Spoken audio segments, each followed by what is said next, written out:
Coming up on this week's episode of SEO Lunch, the age-old question is answered. Do you need a blog?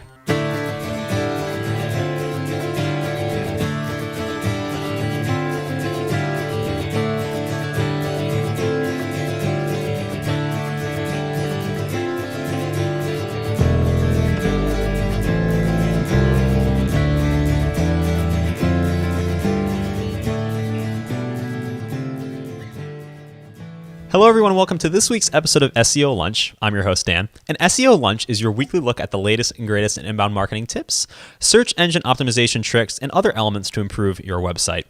As always, folks, this is brought to you by our wonderful Embrace WP service. Embrace WP is your place to go for month-by-month support of your website. We handle everything from plugin and theme recommendations, other WordPress questions, all the way to one-on-one consulting and SEO audits for your business. Check it out today at embracewp.com. So, we often get asked by our clients when we're designing websites one specific question, which is always the thing. I don't have time for this. You're making the website, which is great, but is a blog really necessary? Because we always recommend blogging to our clients.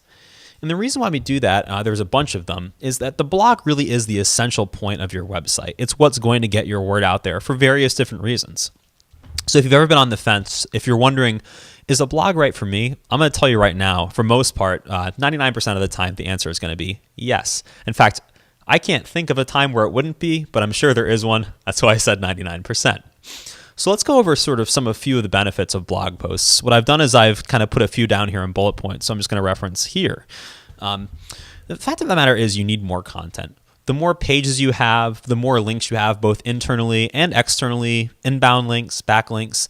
The more content and activity you have, the more page authority that you have, the more domain authority you're going to have over your competitors.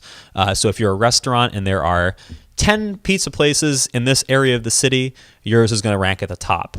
And that's where people are going to go when they need to order delivery or pickup. Simple as that. For one thing, you need a blog to help optimize keywords.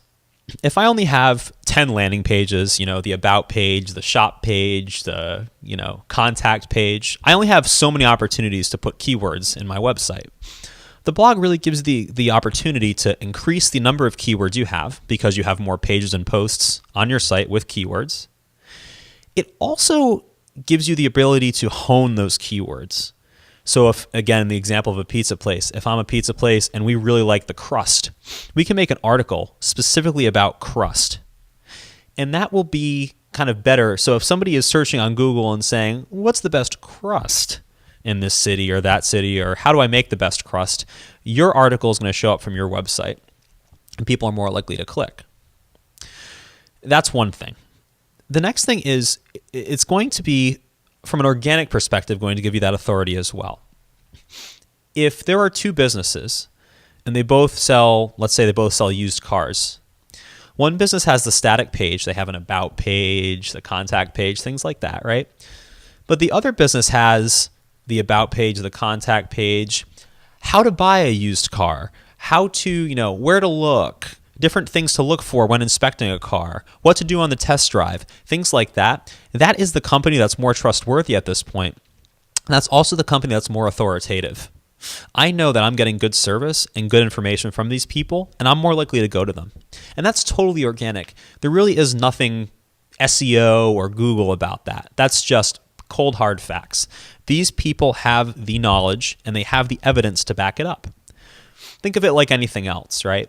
If you're a business and you're pitching something, you want to show people examples. You want to show people demos. The same thing applies here with your website. This is, in fact, your initial chance to show somebody a demo if they're looking you up online before they call you or email you or whatever it may be. So having that demo content, having those pages is a really, really great way to get the step up on your competition right away. To a similar point where we talk about organic content, we also talk about sharing content. The more stuff I have, the more points of interest I have on my website beyond just an about page and a contact page, the more likely my content's going to be shared. In the case of, how to test drive a car with the car company in question, if I'm a person who's looking for a used car and I have let's say I'm 17 years old and I'm about to buy my first used car, and 10 of my friends are also looking for a used car at the same time. I find this great article and I share it with my friends over Facebook, Twitter, Reddit, whatever it may be, whatever your social media of choice is.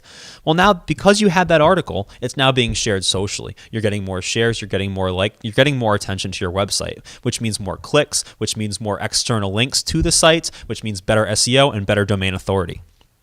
So having a blog really, really does help. This is content people can share. So it's just really cool. And the last point I want to make is Google and fresh content. The more you post on your blog, the less static your website is, the more content you're putting out. Think about all the times that you've looked for help, for advice on a certain subject. And the first thing you do is you go to Google and you go to search tools and you say, well, I want to know the answer to this question, but I want to know the most recent answer to this question. So I'm going to look within the last 24 hours. I'm going to look within the last month, within the last year, maybe even, for this answer, because those other answers might be out of date given the subject matter. The more content you have that's put out at that time, the better your chances are getting seen with fresh content. Not only does Google like fresh content, just overall, but having that content's also good for people who are searching for stuff within that last year. Again, using the same subject as test driving a car, since we're on that subject. If I look for, a safety feature to look for when test driving a car, I'm going to look for the most recent article because I want to know what the recent safety features are maybe versus the ones that were posted 5 years ago. So having that consistent, fresh blog content, updating your content, posting more content about this is always going to be beneficial for that reason and then all the other reasons I've outlined earlier in the episode. Well, that's all the time I have here for today, folks. Again, if you need more help with your SEO purposes, SEO audit, anything like that, please let us know. Contact us at embracewp.com/contact. We'd love to help. We'd love to talk to you. As always, folks, you can subscribe to us right over there on YouTube by hitting the big old red subscribe button, or you can subscribe to our newsletter at slocumstudio.com/subscribe for more information. As always, folks, thanks a lot.